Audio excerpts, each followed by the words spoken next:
Perhaps you find every day to be a mad dash to get going and get on with your day. There are simply too many things to do and plates spinning for you to feel like you can come up for air.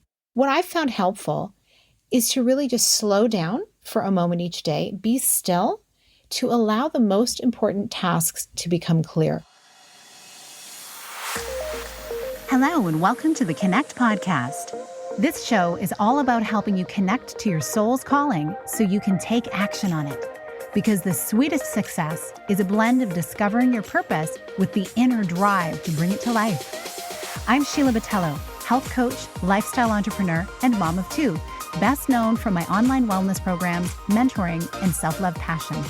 Listen in for inspiring interviews, solo chats, and Q&A sessions that will move you past overwhelm towards what lights you up. Stop accepting good enough and go for your version of great in your health, business, and relationships. Let's get started. Welcome back to the Connect podcast. How are you doing? This time of year, it's always a bit wild and crazy with jammed schedules, changing seasons, trying to figure out how many layers to wear and how to fit everything in. Depending on your work, life, family situation, you may be juggling even more in current times. If you find yourself struggling to keep up with your health habits, I want to encourage you. Have grace on yourself. You've come through a lot this year. If you're even thinking about nurturing new habits, you'll get there. That's the most important part, making the decision.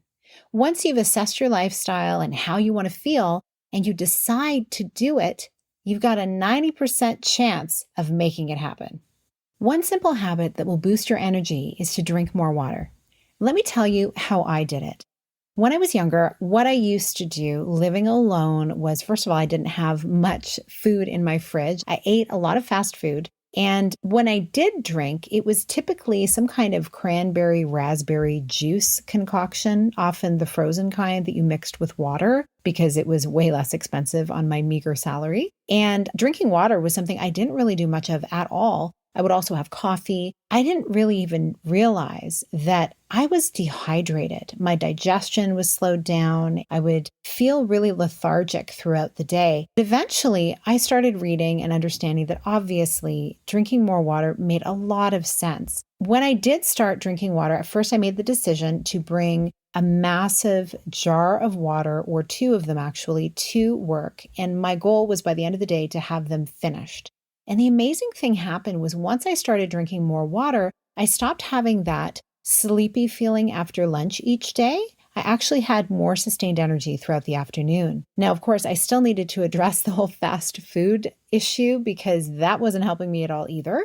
But hey, we live and learn, right? So I want to tell you some signs that can tell you whether or not you're dehydrated. If you have headaches, if you have sluggish energy, slow digestion and bloating, or skin breakouts. That was another thing that was happening for me quite a bit in my early 20s. So here are the benefits of getting hydrated. You have the energy boost due to more oxygenation in your body and cleansing your body of toxins. You have clearer, more dewy skin and your complexion just glows. You don't have any more bloating. You have fresher breath and clearer thinking. So something so simple as drinking water can make an amazing impact on your health. If you make the decision to do it and you follow through, fortunately, things that are available now to put in your water to make it flavored, but that don't have many calories, that are more enjoyable, are everywhere. Something really wonderful you can put in your water other than lime or lemon is cucumber. And that is also a very hydrating type of beverage for you to have that has a little bit of flavor to it. When you do that, you actually start to look forward to drinking your water. And when that's a habit, you can then start focusing on other new habits. Another thing that's incredibly helpful in helping create more health and ease in your life is removing chaos from your daily schedule. Perhaps you find every day to be a mad dash to get going and get on with your day. There are simply too many things to do and plates spinning for you to feel like you can come up for air. What I've found helpful is to really just slow down for a moment each day, be still, to allow the most important tasks to become clear. When you look forward to the day ahead, you'll be better prepared to move through your day with intention. You'll also know if there are things that simply won't be able to be accomplished. It's common for us to jam our schedules by being overly optimistic about what we think we can get done in a day. Looking ahead the night before may mean getting honest with ourselves and moving something on the calendar or canceling it altogether. You've lived through 2020. You've seen firsthand how things get canceled sometimes. Of course, there will always be those days. The ones that are jammed and you simply just gotta show up and make magic happen. Women have been known to rock this, by the way. The best way that I've found to prepare myself ahead of time for these kind of wild days is this.